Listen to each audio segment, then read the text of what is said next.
Good morning, good afternoon, and good evening, everyone. I'm Angelo Tan, Country Lead for Building Resilience Index in the Philippines at the International Finance Corporation. I'm excited to welcome you all to the webinar, Building Resilience Index and its Resilience Rating Scale, Unlocking Opportunities in Resilience Rating for Buildings. The International Finance Corporation, a member of the World Bank Group, is the largest global development finance institution focused on the private sector in emerging markets. IFC's work supports the World Bank Group's mission of ending extreme poverty and boosting shared prosperity. IFC's Climate Business Department achieves scale and mobilization, promotes sustainable innovation, and sets standards to channel capital into more climate-smart investments. Part of this is our work on climate change adaptation for the property sector through Building Resilience Index. The Building Resilience Index, an innovation of IFC, features a rating scale that provides a common language that the property sector can use to assess the resilience of a building. IFC recently released a new rating scale that better reflects the resilience level of the buildings that are in this assessment pipeline. This webinar unpacks this new rating scale and what it means for the users of Building Resilience Index. Before we proceed, I would like to remind everyone of the following. Please mute your microphone for a more pleasant experience for everyone. This webinar is being recorded and materials will be shared once the system generates the recording. During the webinar, please use the chat feature to ask questions. I will serve as your host and I will moderate the Q&A at the end of the webinar. At the end of the presentations, before we turn to questions, we will ask you to fill out our feedback survey, which helps us improve our delivery of our program. Building Resilience Index was launched in the Philippines in early 2022. And since then, we've gained significant traction in the property market. We've seen a lot of different property developers across different typologies use the tool to assess and verify the resilience level of their buildings. We've also seen so much support from other sectors, such as financial institutions, and that includes banks and insurance companies, government, public sector players like NHNFC, who've joined us today, and also from university and academia and the CSO community.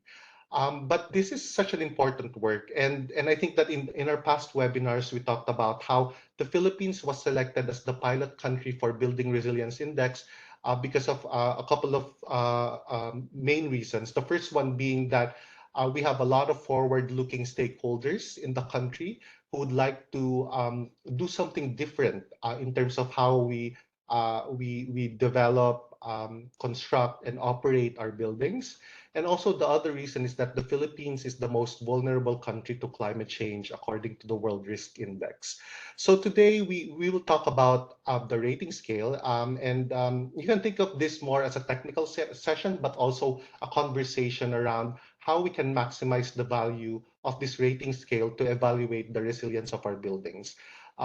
We are now starting to pilot Building Resilience Index in other countries. You might have seen in the news that we recently launched the program in Vietnam as well. And then pretty soon we'll also be launching in India and also in Indonesia and also Caribbean and the Pacific Islands. And soon it will be a truly global program.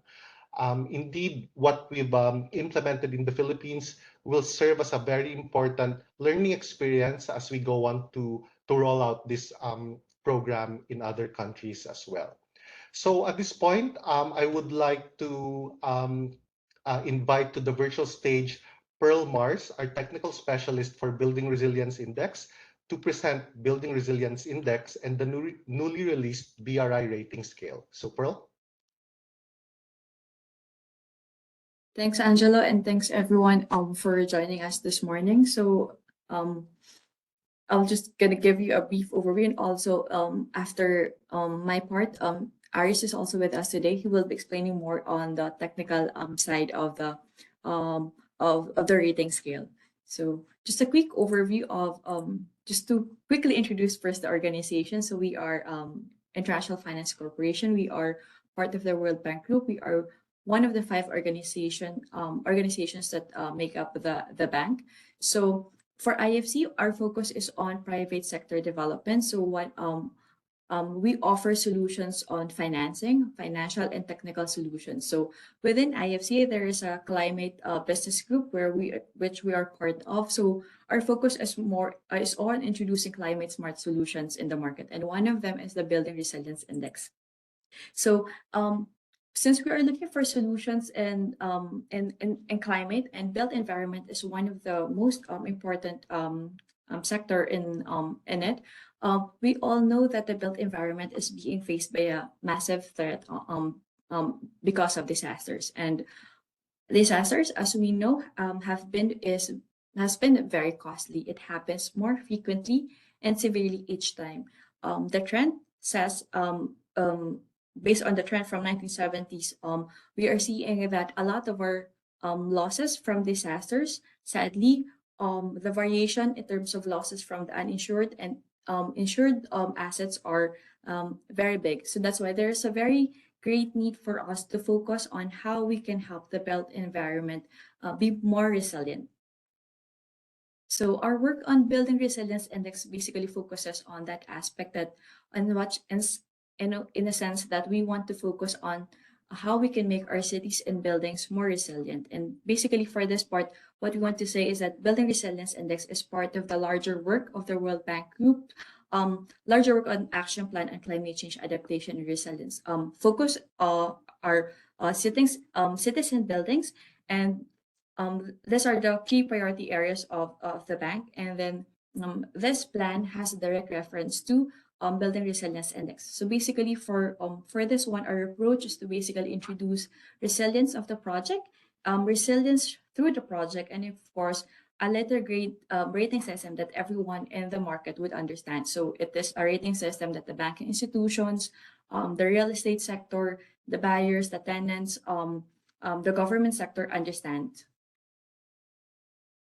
So essentially, since our focus is on cities and buildings, with IFC, we recognize that the buildings plays a very important, a crucial role in the climate change scenario. So we try to address. We have introduced this complementary program. So we try to address the climate change mitigation part through the introduction of EDGE in the market. So we know that buildings accounts for the most greenhouse gases emissions in the atmosphere. So, but with disaster, buildings are destroyed or are have to be rebuilt.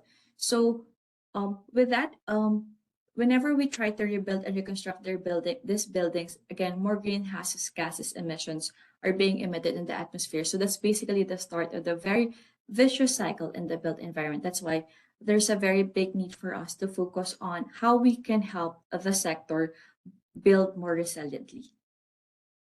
So we are introducing a four-part strategy to introduce resilient buildings in the markets. We're working with financial institutions to introduce resilient products in the market.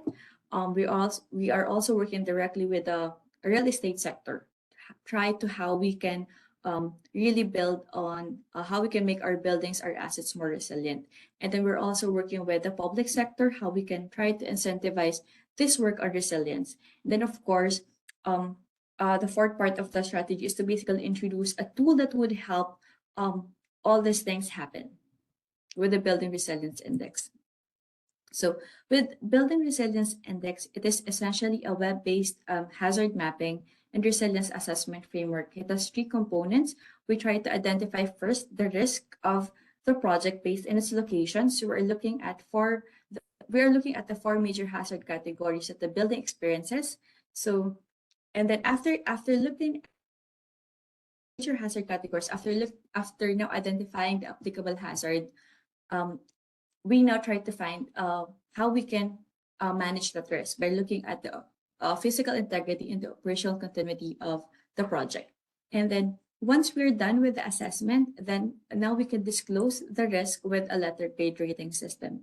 So the letter grade rating system, as mentioned earlier, basically what we want is for the a unified language in which all the stakeholders in the real estate sector could understand. So in a while, Aris will also explain the technicality of this rating system, and at the same time, what are those things that, or what are those measures that can make your building, your asset more resilient? So for building resilience index, we're talking about working how we can make our buildings resilient. So new buildings and buildings that are constructed can be used, can be assessed in the building in the app. So we're talking about looking at the resilience of the residential assets, office, retail, um, resort, hospital, airport and ports. But for airports and ports, we're only talking about the building asset and not and we're not looking at the ports and docks as part of it. For the process, it's very much straightforward. It only has two steps. We go through first the self-assessment and the verification. All this process happens within the apps. All you need to do is to register your project. The registration and verification are all free. So once you're ready now to look at the resilience of your building, please reach out to us. And then we will provide the technical assistance on how you can go through the process. So basically, for the self-assessment, anyone from the developers in-house design team could do it as long as the staff or the team members are very well versed with the technical design of or the design of features of the building. So and then after that, for the verification, um, we would be needing the sign off of a two licensed code responsible engineer that have been appointed by the developer to validate the mitigation measures that have been done during the assessment.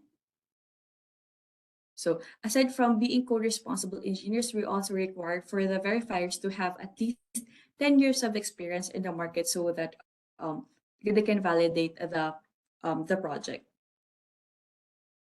So there are so many ways that that the real estate developer or everyone in the ecosystem can benefit from building resilience index.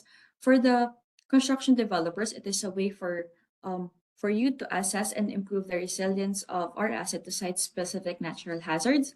We can now disclose the rating system to financiers, insurers, and users, and we can really differentiate. We can use the rating system to differentiate your brand as a developer of resilient buildings.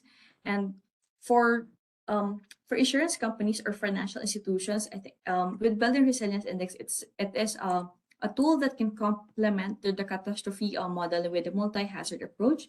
And then it can also be used to complement the process in which you can review the resilience of your assets before underwriting. And since the process is also streamlined in the app, it could save time and resources and project evaluation processes. And I think ultimately, as buyers, as tenants, as owners of assets, what we want is to have the peace of mind that we are living and working in a safer and more resilient properties. So with that, I'll just want to introduce our work for the past year in terms of who are those developers that are currently also undergoing are assessing their project in the Building Resilience Index. So we have launched this campaign in 2021. So basically, it's a call to action for developers to collaborate how they can improve the assets of their portfolio. So we have for Building Resilience Index, as mentioned earlier, it can be applied to any building typology across any market segment. So currently, we have clients coming from high-end commercial market and also affordable housing, even socialized housing. So we're also working with this types of assets right now. And later on, we'll also be joined by two of the developers that currently undergoing this resilience assessment. So with that, I'll pause and I'll just want to acknowledge our donors who makes all these innovations and products free and accessible for the market in the Philippines. So okay. I'll return the mic to you now, Angelo. Thanks so much for that overview of Building Resilience Index, Pearl. So I see that we have a lot of attendees in the webinar now. We encourage you to please, if you have any questions, to put them in the comments box. And also, as you know, Building Resilience Index was just recently piloted, and we consider it as a work in progress. So we do encourage comments and feedback on how we can further improve the usefulness of this tool in the market. So please use the chat function, and we'll happily acknowledge them at the end of the webinar. So moving on in our program, I would like to call on Aris Papadopoulos, founding chair of Resilience Action Fund and a member of our global technical panel whose expertise contributed greatly to the development of Building Resilience Index to further unpack the technical aspects of the rating scheme that we are using. So Aris, the floor is yours. Thank you, Angelo and Pearl. Thank you for inviting me to this webinar. I'm very pleased to see the progress being made in the Philippines that is really pioneering this very innovative, first of its kind, important tool in the whole world. And the feedback and the response from users and developers and so forth is invaluable and has helped us continue to update and improve and streamline the application for the benefit of Philippines, but also many other countries that, as you mentioned, are following. I assume you control the slides, right? Or do I have control over the slides? Okay. Yeah, I'd like to hit on some key aspects of the Building Resilience Index. There is a much more detailed training that hopefully some of you may have had, and hopefully all of you will be able to get that. I think we've recorded some of the previous training sessions. But the new dial, let's say, starting there, has been streamlined to 4 levels, the AA, the A, the B, and the NR. And AA continues to reflect global best practices, the best of the best that we can see in building practices around the world.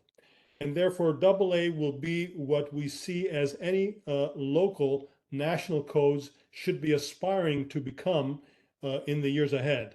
They will generally be above the national codes in many of their aspects, and they're the people who are trying to reach above the code as we see as necessary to achieve resilience, because we all know in the building sector that traditionally the codes have been set to levels for life safety, but not necessarily for the preservation of the asset.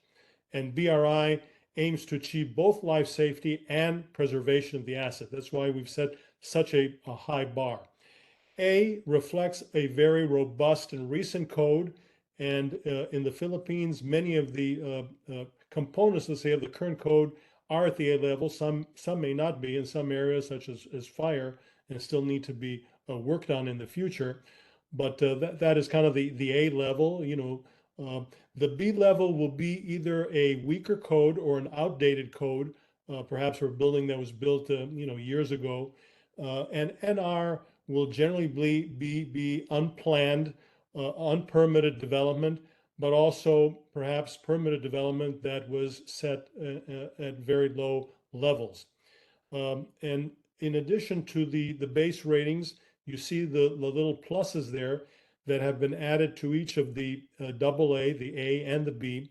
And those reflect, in addition to what we call structural integrity of the building, in other words, the building surviving the hazard, those include aspects of operational continuity.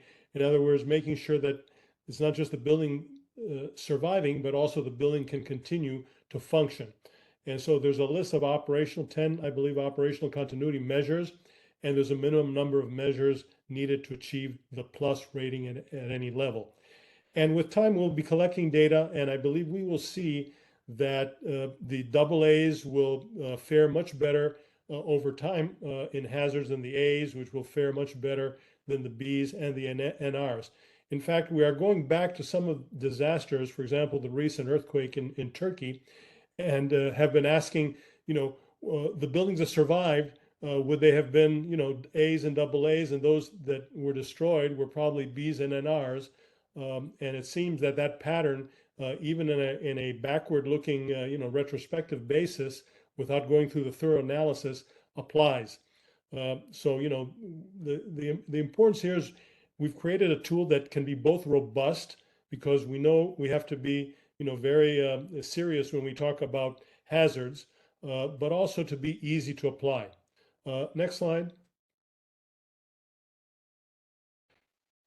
Just again, refreshing, we have organized the hazards into 4 major categories: wind, water, fire, and geoseismic. If you can push the button again, I think I have the animation there. Again, please. In each of these categories, no, go back, I guess. Yeah, default hazards.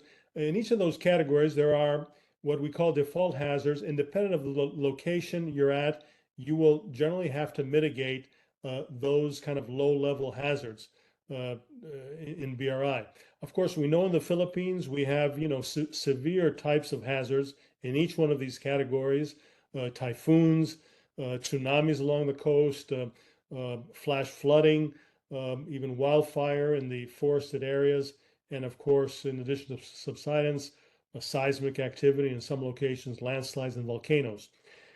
BRI helps the users in that we have geo-linked the hazards to the location. So once a location is put in the application itself will generate what are the applicable hazard types that need to be addressed. Not only that, BRI also includes the mitigation knowledge that needs to be addressed for each type of hazard. So the user has that, once they fill in the basic information. And from there on, the user essentially has to declare which mitigation measures the building has. And of course, we want those declarations to be verified by 2 licensed engineers. Next slide, please. Just to review a little bit, the various hazard mitigation measures that we have, because BRI has, I'd say, about 75 total mitigation measures. Some of them are location related, some of them are structure related, and the structure related may be at different levels. Let's say, and I'll talk a little bit about those in the next slide. And some of them may be engineering or inspection specific. We know very well in construction, it's not just only how you design a building, but how it's built. And as we've seen, post-disaster, that construction errors can occur. Therefore, inspections are very important, and BRI does emphasize that. If you can just keep clicking, I have just an overview of the number of measures in each category. You see wind, for example, is structural and engineering, and water, is very location. There are 3 location-specific measures, and many more structural measures. Fire and geoseismic is also very location. We like to say in construction, if you want to be resilient, you have to pay attention to two things in general: where you build and how you build. And I think BRI tries to reflect on both of these, and of course the engineering and inspections to go on top of that, to create a very robust and thorough rating that can also easily be applied. Next slide, please. Here I just want to hit on some of the measures, and if you can just push the first push again the animation. Yeah, I just want to hit on some of the measures here because for the various levels, there are certain kind of criteria, and this is just a sampling. There's a lot more detail in the application and in the user guide that hopefully you've seen. But for example, for typhoons, for the AA, we do require reinforced concrete or equivalent to that. And for the AA rating, for the A rating, could be any material, but we need to be above 290 kilometers an hour to design wind speed. The B is 200, and the NR is below 200. And if you can keep clicking, we can see kind of for elevation, and this is non-tsunami. For tsunami risk locations, even higher than that. But for AA, you need the ground floor, the first operating floor, let's say, of the building, occupied floor, needs to be at least 6 meters above the nearby water level, which could be the sea or a river or a lake, or even the low point of a creek or a vale or a gully. And below 3 meters, we consider that to be high risk for an NR. And for fire rating, we've also been strict there. For the AA, for the key structural elements, we need at least 3 hours, at least 1 hour for the A rating. and if you're below half an hour, you're an NR. And I just included here some of the earthquake mitigation criteria. For the AA, if you can click again, please, Pearl. Yeah, for the AA, the global best practice is seismic base isolation. Now, maybe a lot of people in the Philippines have not, used that, but I think it opens the door to, educating people. We saw in Turkey that the buildings that included seismic base isolation, saw no damage, really. They just flew through this very severe, earthquake event. So, this is the global best practice. For the A, brace structure, which is typically in the current codes, is necessary, and then reinforced walls for a B, and NR. If you like any of the above, you're an NR. But inspections also have proven to be very important in seismic, engineering and design. Moving on, I think I just have one more slide just to close the discussion. Just go back.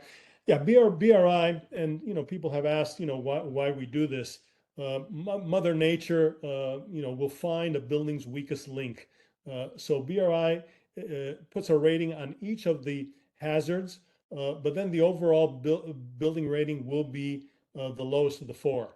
What that means is really a building should be paying attention if it wants to improve its overall rating on improving its weakest link. And BRI can tell you these are the mitigation measures you're missing, and perhaps those can be addressed in a retrofit. Not all existing buildings can be retrofit, so it may have to, be a future building that you design and build. And so BRI is very transparent in that regard, in that you can see what mitigation measures you don't have, and you can do your own cost benefit analysis to understand, should I include that in a remodeling, a retrofit, etc. As you probably heard, the BRI rating is valid for 10 years, or if an event such as a disaster or a major renovation or a major change of use occurs before that. And BRI will continuously be improved. So in 10 years, the bar may be raised because global best practices may change, and climate may also put additional pressures on us. In 10 years from now, the bar may be raised even further when you reapply. So that's kind of my overview, Angelo and Pearl, and hopefully we can continue in the discussion later on and Q&A session.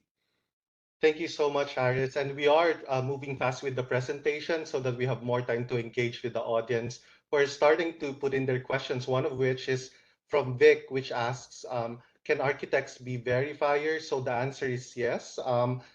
Code responsible engineers or architects can be verifiers for the Building Resilience Index assessment.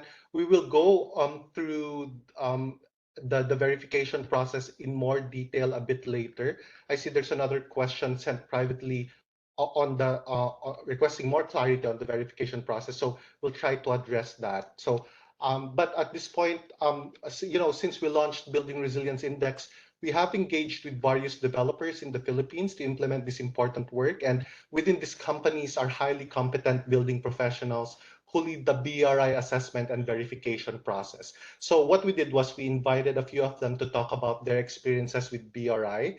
And I would like to call back to the virtual stage Pearl to lead this conversation. And joining Pearl are engineer Verge Tabugadir from NEO, and architect Jonel Dabuet and architect Victor Katigbak from Amaya Land. So Pearl, go ahead. Thanks, Angela and Aris. So yeah, so for this panel discussion, I will be joined by the three of the technical people that really oversees the assessment and verification of their projects in BRI. So I'd like to introduce them first. So we have Engineer Verge Katabugadir. So Verge is currently the Sustainability Manager of NEO. With 6 years of experience in property management, he is a certified Verde professional, EDGE expert, a well-accredited professional, advancing Net Zero Philippines accredited professional, and a DOE certified energy auditor. For Amaya's team, we have architect Jonel Dobuet. Jonel is an experienced project architect with a demonstrated history of working in the real estate industry skilled in planning, landscape design, and land development, as well as AutoCAD, Revit, and sustainable design. Jonel has strong arts and design professional with a bachelor's degree focused in architecture from University of Santo Tomas, while architect Victor Katigbak is one of the senior members of the design team of Amaya Land. So he's been working on the verification of the projects in Amaya. So I think I'll just remove this slide and focus more on our panel. So hi, Jonel. Hi, Architect Victor. Hi, Verge. Good morning. Hi everyone, morning. Good morning. So I think for this panel discussion, I'd like this to be more conversation. I'd rather focus more on your experience on how you are dealing with the process of of the assessment and verification of the BRI. But before that, I'd like, as technical people, I'd like first to ask, how do you define a resilient project, and then can you give examples for your specific project? So I think I'd start first with Verge. Okay, thank you for that. Thank you for the introduction. I think for us, a resilient project is a project where the building occupants know that they are safe and secure whenever they are inside our project. So I think the most recent example we can share is during the pandemic. Our tenants were confident to return to their offices when we were able to gain third-party verification from both local and international bodies that our buildings are resilient against respiratory diseases. We also have, for our buildings, we have backup utilities that can supply the building's utility consumption to ensure that the critical equipment of our tenants has supply whenever there's interruption with the utilities. And our buildings are also strategically located in BGC, wherein BGC has a catch basin to mitigate flooding. And so far, we've never experienced flooding. So I think those are a few examples that we can share regarding our building's resiliency. Thanks, Bert. So far what I get is that your occupants have that peace of mind that they're returning to a place that is safe and secure. So yeah. So I think I'll get also the inputs from architect Jonal. You're on mute. There. Hello. Yeah. Yeah, better, sorry. Yeah. Again, for Amaya, the resiliency or our resilient projects can be identified as those that are our projects are able to adapt to the changing environment, especially for natural disasters or calamities. No. Uh, our projects are designed thoughtfully, while even on the drawing board uh, or even before the project is actually acquired. We do preliminary site assessments or especially EGAR, which is one of the assessment in BRI. We use these tools to know the current state of our or the current conditions of the site we are buying, the hazards present, and as well as the future or potential hazards that we might encounter. Oh, when we design our strategies actually vary depending on the project and its location. We do detention or retention ponds. We use berms on our project boundaries instead of using carbon-heavy retaining walls. And we even improve the waterways in case our project may affect the natural its natural flow. So there are more or there are other important things and strategies, but the most important for me at least is in being mindful of our effect on the environment. Of course, our project or we do large projects, so we definitely have effect on our locality. So that's it for me. Thanks, Jonel. So just basically looking at, I think I've mentioned earlier some of the complementary um, projects or programs that we are implementing in the Philippines is, complementing the sustainability and resilience part of the project. So I think those are very good points. So how about for Architect Victor? Um, I think Architect Victor is on mute. Sorry, you can. Good morning, everyone. Morning, Pearl. Morning. Yeah. Just correction. I'm a civil engineer by profession. Been in this profession for the past 33 years. So been with the property development for the past more than 20 years. So as Jonel had mentioned earlier, this is what I'm going to check. Before I was with the planning team, and with our company, we already do that preliminary site assessments and all the technical due diligences before we acquire. And of course, code compliance, even adapting to the recent fire code adjustments that were released, we followed it to the letter. We have to readjust our buildings, our houses. So here also we do not think of just our project. We also think of the community surrounding our project. So that's how we treat the resilience and sustainability as a whole. We treat it holistically, not just for us, but also for the community surrounding us. So aside from that, as mentioned by Jonah also earlier, instead of using retaining walls, and we do the berms instead, so that it will be a natural thing. We do not put that manicured structures. So we use it berm so that in the future it will still serve as a natural slope protection for our property. So I think that's it. This will be I think my role here with BR as a verifier is to make sure that our designers, our architects, engineers always follow the proper way of designing a resilient structure, which we already know that we have been following, and update us on everything, on every aspect of code compliance, and if there are adjustments of the laws. So I think that's it for me. Thanks, Engineer Victor. So I think that's a very good jump off point to or my next question is basically I think all of you have mentioned a little bit about what are those measures that you have that have been in your building that are basically part of what we are looking at in building resilience index. So with that, I'd like to ask, so your projects Neo, Amaya are one of the projects that are being assessed and being verified right now in the BRI. So I'd like to get or please share your general experience about using the BRI and with this kind of tools. Would also want to know how does the company management perceive the whole process. So maybe I'll start first with Amaya this time.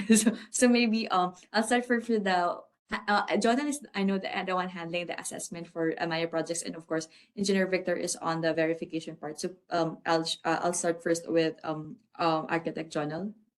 Yeah. Well, BRI as an app is really easy to use and to get through, no? Especially the assessments in its user interface. Yeah, the rating system is also nice to see that for every assessment or each categories, we already see how we are faring, if we are doing well, or if we do not comply with this certain assessment. Yeah. Uh, a very good app indeed. Yeah. Actually, we are already inputting a lot of our projects, even the existing or even our past projects. We can already see if they are resilient enough, or if we still need to do other we still need to do other improvements on our design, especially for the existing projects. For the new projects, it is much easier since we can adapt, or we can input strategies and improvements which we learned from our existing developments. Thanks, Well, Jonal. How about yeah, sorry. yeah, sure. How about Engineer Victor? How do you perceive the overall process of the BRI? You're one. I think from among the panel, you're the most experience in terms of the design process. So you're the qualified verifier among these groups. So I'd like to know more how's your general experience of the overall BRI assessment and verification. First of all, I was just forced by Jonel to be the verifier. No, it's a kidding aside. Since I was the oldest among the technical personnel of Amaya, so he invited me to join this and says that I can be of great help in the verifying section of it. So when I try to use this BRI app. Initially, I think I was the only one being recognized by the app as a verifier. We have several applicants. I think Pearl and us are going to check out some more glitches in the app. But however, generally, we see that the app gives us a guide to see how the project, the status of the project is. Is it really lacking on some aspects, or is it overrated on some aspects?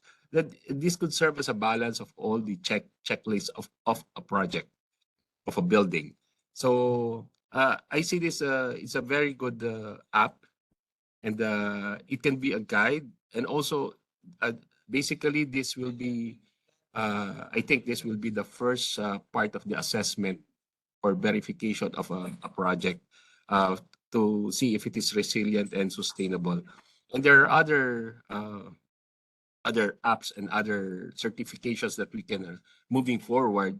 So I think the BRI would be the first step for all projects. This is the basic. I would say this is the basic first step, the baby step for all developers, all developments of projects. I think that's how I feel about this. Thanks, Engineer Victor. So how about for Neo, Virg, what's your general experience about BRI? For us, I think, as mentioned by Angela earlier, right, that Philippines was the pilot, and one of our properties was involved during the pilot phase prior to its public launch. So I think we had familiarity prior to the launch of the app. But the app and the whole process itself are very straightforward, and I guess general consensus with others as well here is that it's simple to use. So it's very intuitive. We just need to select all the mitigation measures that apply to your projects and review what's needed for each, and then you may proceed to the succeeding steps, right? If you're going for the verification or going public. And we've been working closely with the BRI team naman, and Pearl is very helpful naman so far with the process. And during the whole process, and any clarifications that we had have been addressed by their team immediately. So if you're looking at it holistically, aside from the app, the team behind them, behind the verification is also very supportive naman. Thank you, Virg. So actually, that's one of I'll just throw in some additional information about the services that we are doing. So aside from the app, IFC also extends the whole technical support that we can extend to our clients should they really pursue the resilience pathway. So just like what we are doing with Neo and then Amaya, so we've been helping out the assessment of all their projects. For Neo, the whole portfolio is pledged under the BRC. So please await as we try to finish and complete the overall assessment and verification. So I think I'll just have one last question just to close this panel before we close this panel. So for you guys, given that you have the experience of using, assessing, and several backs and forths of how should we go about the whole process, we'd like to know what's the biggest challenge, and then of course the opportunity in the BRI assessment that we can do in the BRI assessment and verification process, so that, and then what also what are your what can you recommend for us to improve should we continue to improve the system? Probably I'll start with right now with Engineer Victor. Yeah. For the app initially right now, it's more on the simple registration. Technically, everything about the app is really is a user friendly, as I would say.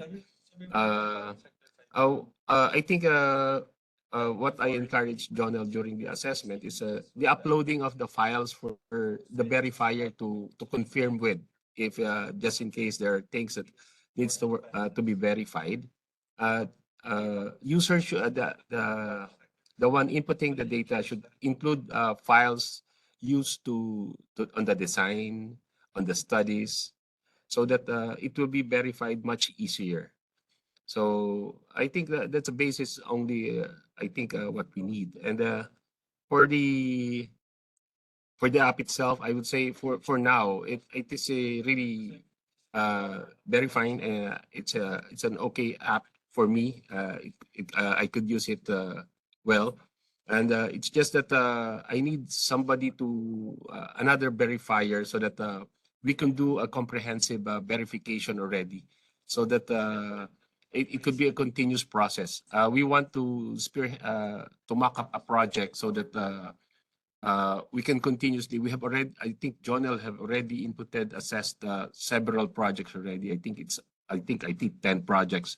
So we want to get the ball rolling and have it a regular part of our job already on the verifications, so that moving forward, all designs and future projects will be verified already or assessed already before we push or continue with the project.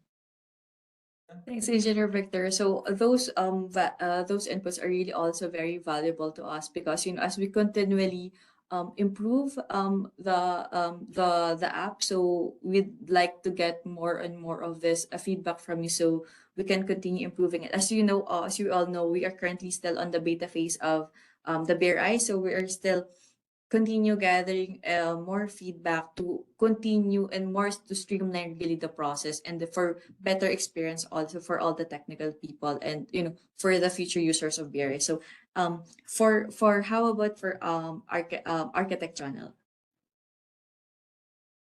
Yeah, as you mentioned, Pearl, it is BRI is on its beta phase, so fairly BRI is on the early stages, so it has a lot of improvements in the future or to develop. Mm, well, in Amaya or me as the one in charge of the assessments, I'm looking at or I wanted this app to reach more organizations, more companies, especially in the especially for designers, architects, engineers, and planners, and even the government, since we are all the direct who are directly involved in designing the built environment. So, and uh, I'm very hopeful that BRI could reach these people. So on a national level, this would be recognized, since resilience is one of the we can say trending words for the Philippines, since we are we are really a hotspot of natural disasters and calamities. So knowing our structures, buildings, or even the communities are resilient, it is backed up by with tools or with the strategies, back up with information that is concrete. Uh, it says a lot of things with regards to the community. So that's one of the, I hope, the opportunity for this BRI. Thanks, Jonel. So I think I think and then thank you for that for saying all those things. And I think with Amaya, spearheading heading this work, are really showing to the to the whole Philippines that affordable housing can do it. And I think it's a very good message, especially that you're in the lead to do all those things. So thank you for your support and let's continue working together in how we can really move this forward in the market. So Virg, I'd like also to hear your thoughts on this one. Yeah, for us, I think first off, we'd like to thank IFC for providing a verifiers training, which everyone in our team underwent. So, using the rating tool, we're already equipped with knowledge how to use it right. That's why we mentioned earlier that the process is very straightforward. So I think on the process itself, we did not experience that much of a challenge. However, on the verification side, I think the challenge for us is for the older buildings providing the evidentiary documents that will be verified by the verifier. Because for older buildings, I think the availability of the documents will be a challenge for them. And I think the platform, that's where the platform can improve on, right? Having a third party verifier can help both parties because as long as the intent of the mitigation measure is met, a verifier can accept similar to other rating tools, right? For example, IFC, we have Edge. You there are alternative adherence pathways for complying with measures, and the project component and its stakeholder can also have the external assurance that the resiliency claims are true and accurate. Because currently, I think with internal verifier, honesty is important right now for the verification. Thank you, Rich, for saying for sharing those things, and we'll take note of those inputs that you've had. So I think at this point I'd close this panel, and then I think we still have a bit of a time to answer some of the questions in the chat box. So at this point, I'll return the baton to Angelo to continue the Q&A portion. Thanks so much, Pearl, and thank you to our speakers. We really appreciate Amaya participating in this session and using BRI. As Pearl mentioned, it's important to also promote resilience in affordable housing. So with Amaya, kaya ko na ang affordable housing, but also resilient. And I think it's also important to work with developers like NEO, who are pioneering in the sustainability, resilience, and health and wellness space.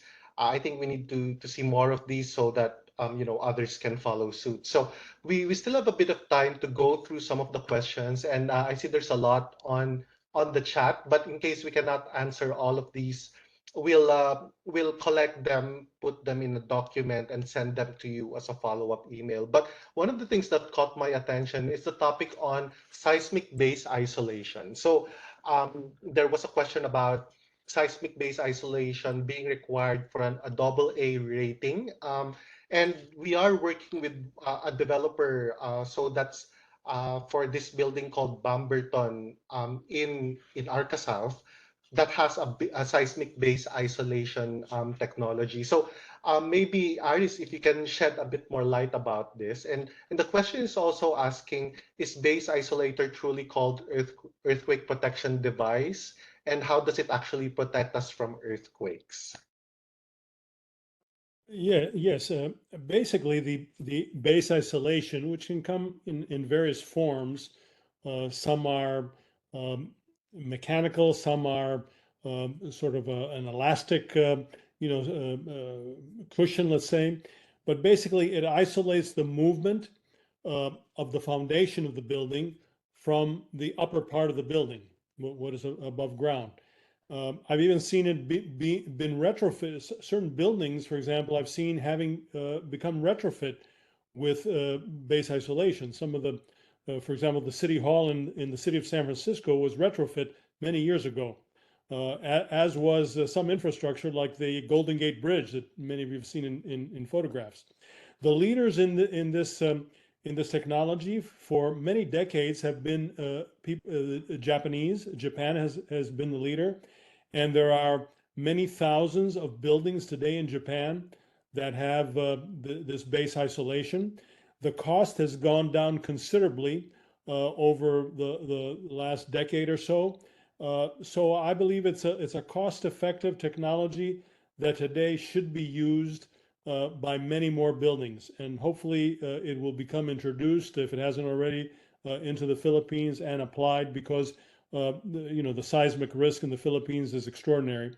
And as I mentioned before, in Turkey, it has been used, but only in certain types of building. For example, all hospitals that have been built, let's say in the last 15 years, have installed base isolation, and all those hospitals were survived in this earthquake, this recent earthquake, and continue to provide service to the community, which was very important.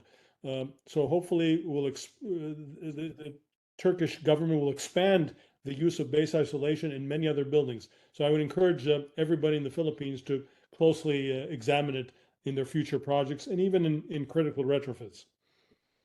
Thanks so much, Aris. I think, and thank you so much for emphasizing the issue on cost. And it's something, that we've encountered in our discussions with clients, the cost on some of these technologies, and also, is it possible to retrofit a building with base isolation? So I think we have the answer now. It is possible. So I hope that our partners will consider that. There are a couple of questions about how BRI relates to EDGE, asking whether BRI is required for EDGE certification. So the answer is no. Actually, it's the other way around. EDGE certification is recognized as an operational continuity measure in Building Resilience Index. So please reach out to us if you need more clarification about that. Now, I have a question to Pearl, and this is, the question about verification. They need more clarity on the verification process. So if you can provide a concise list of steps. And also, I think an important point, which is, we had a meeting yesterday with the Insurance Association here in the Philippines, who raised the issue of how do we trust the results of a BRI assessment and verification. So Pearl, if you can shed a bit more light about that.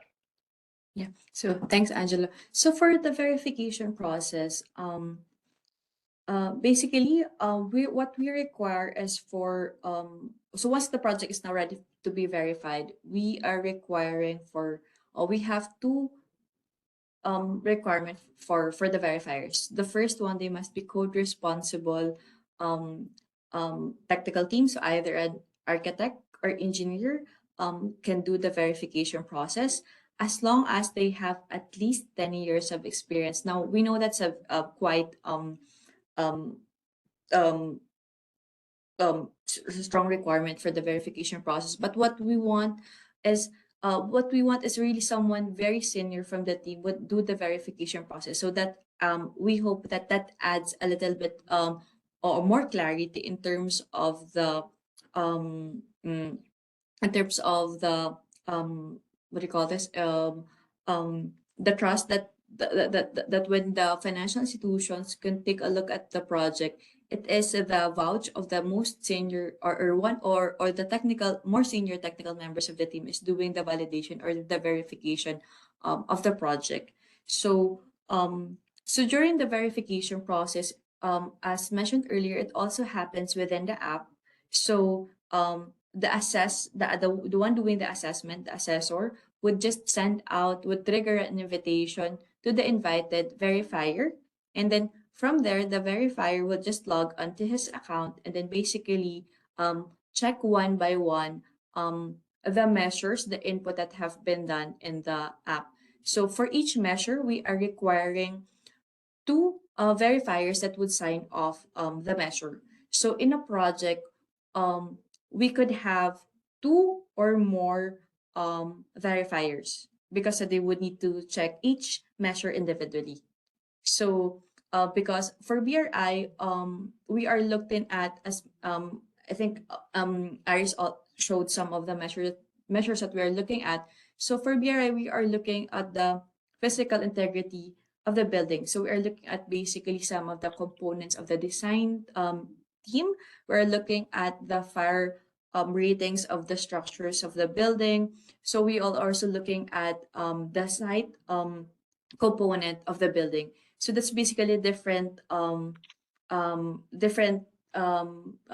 expertise that are needed. So that's why basically for a project we could have two or more verifiers depending on what are those being asked. But essentially, at the I think at the minimum we are requiring 2 verifiers that would sign off the project. So that's it on the verification process. I hope that shed more light on the overall process.